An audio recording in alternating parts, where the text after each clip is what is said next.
If one day you lost all your money, lost your status, lost everything that once made others admire you, would your family pull you into their arms or gently ask you to leave?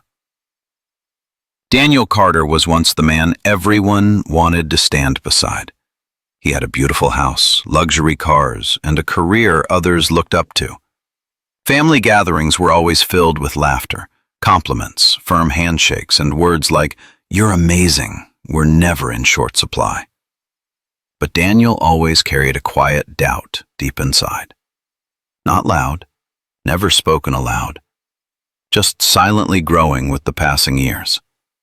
He wondered, if everything disappeared tomorrow, would they still see me as a husband, as a father, or only as a failure? And then Daniel did something no one in his family ever expected. He personally stripped away everything that had once defined who he was. No money, no title, no power. He returned home in the form of a bankrupt man. No one knew that the moment he stepped onto the path leading to that house. It was not just the return of a man, but the beginning of a cruel test. A test that would strip bare family bonds, expose the human heart, and leave behind a question that forces anyone to fall silent and reflect. Are we loved for who we are, or for what we provide? And the most painful truth is, only when we lose everything have we finally learned the answer. Daniel Carter was not born into wealth. He grew up in a small town where winters were long and money was always scarce. Daniel's childhood was marked by silent evenings when his parents sat at the kitchen table counting every last coin to make sure they could pay the bills. From those years, Daniel made a straightforward promise to himself.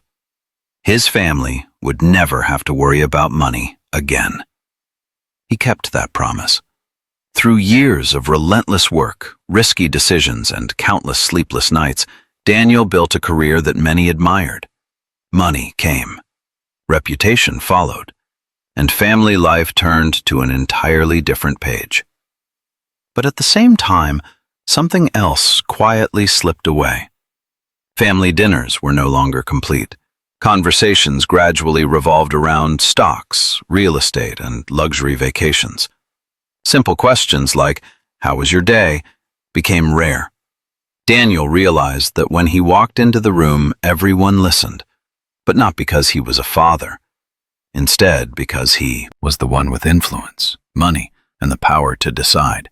That was when the conflict began to form inside him. Not loud, not explosive, just a question that repeated itself every night. If one day I have nothing left, will they still need me, or only what I once provided? That question gave him no answer, but it forced him to uncover the truth. Daniel did not make that decision in a moment of impulsiveness.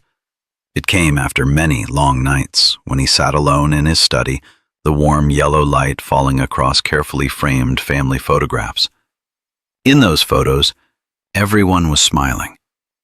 But Daniel began to wonder where those smiles truly came from. He understood one thing very clearly. Money can buy comfort. Status can buy respect. But nothing can buy the truth. And if he wanted the truth, he had to accept the cost. Daniel decided to step away, temporarily, from the life he had spent 30 years building. He handed control of the company to the board of directors for exactly 7 days, without prior notice, without explaining the reason. He withdrew just enough cash to get by day to day. He left behind his phone, his watch, his credit cards, the very things that had once been his pass into every space. The night before returning home, Daniel looked at himself in the mirror. No more expensive suit.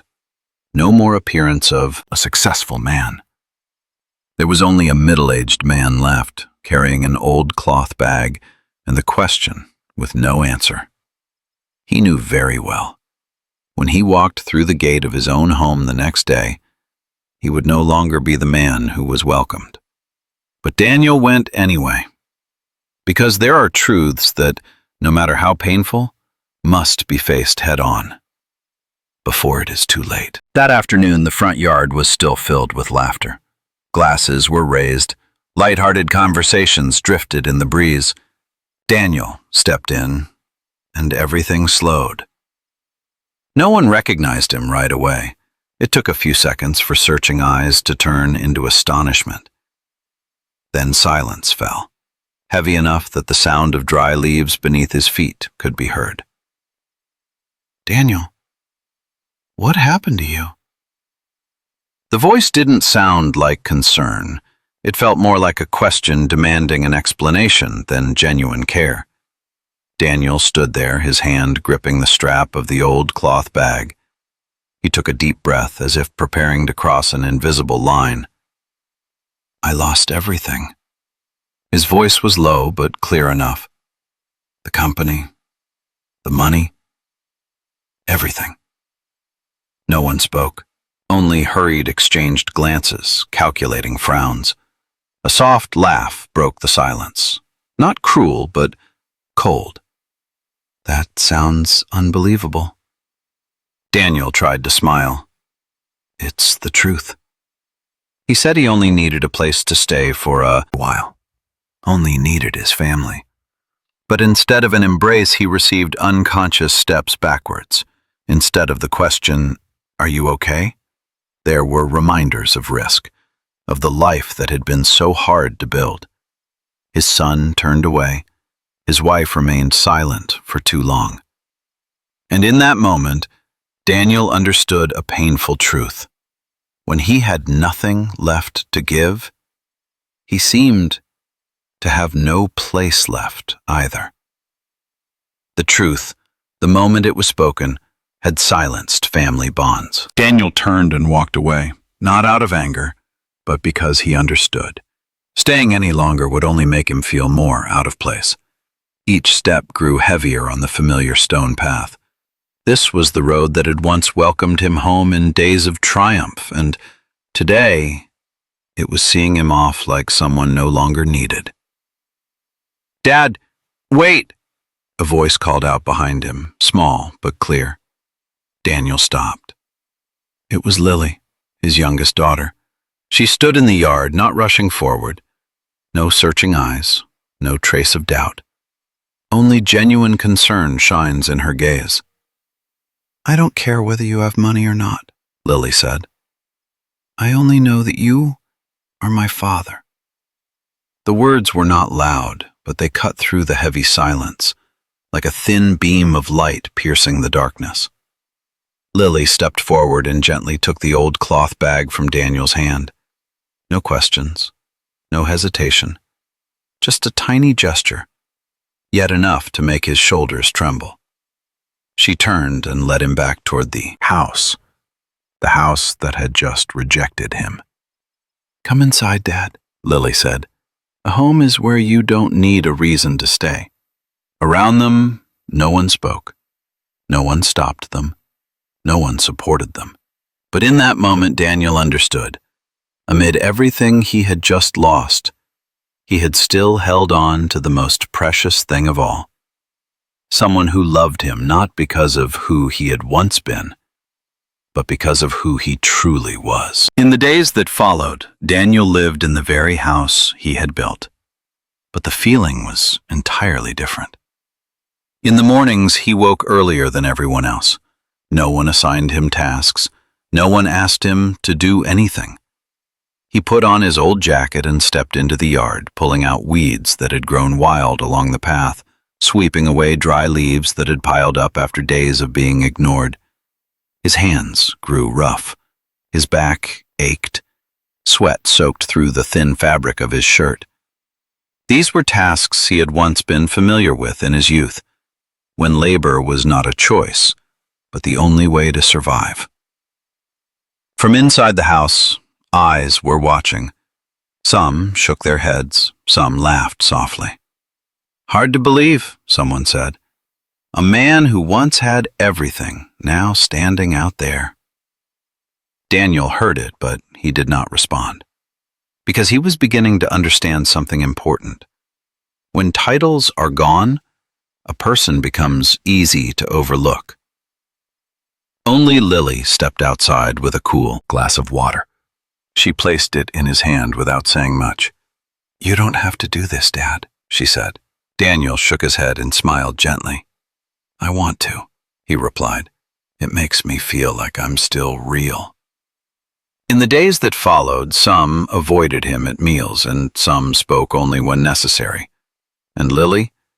She sat beside him at every meal, listened as he spoke, and reminded him that he was still part of the family. And amid those losses, Daniel began to see clearly who was looking at him through human eyes and who saw only what he no longer had. That night, the house was quieter than usual. Rooms glowed with light and then gradually went dark, leaving only the long hallway and the slow sound of Daniel's footsteps. He couldn't sleep. Not because the bed felt unfamiliar, but the thoughts refused to leave. As Daniel passed the living room, he suddenly heard a familiar voice coming from the kitchen, low, quiet enough that no one but him could hear. "I know he's trying." A brief pause. "But I'm not sure I can go back to the way life was before." Daniel stood still. There was no arguing, no tears, no accusations. Just a very ordinary sentence. And precisely because of that, it hurt. He didn't step inside, he didn't speak. He turned and went back to his room. That night, Daniel lay staring at the ceiling, counting each breath. He realized that losing money meant losing only what was on the outside. But when trust begins to crack, it leaves a void that nothing can replace. Daniel thought back to the years he had worked relentlessly, the late nights coming home, the promises to make it up later. He had believed he was building a secure future for his family, but perhaps in doing so he had constructed unknowingly a distance instead.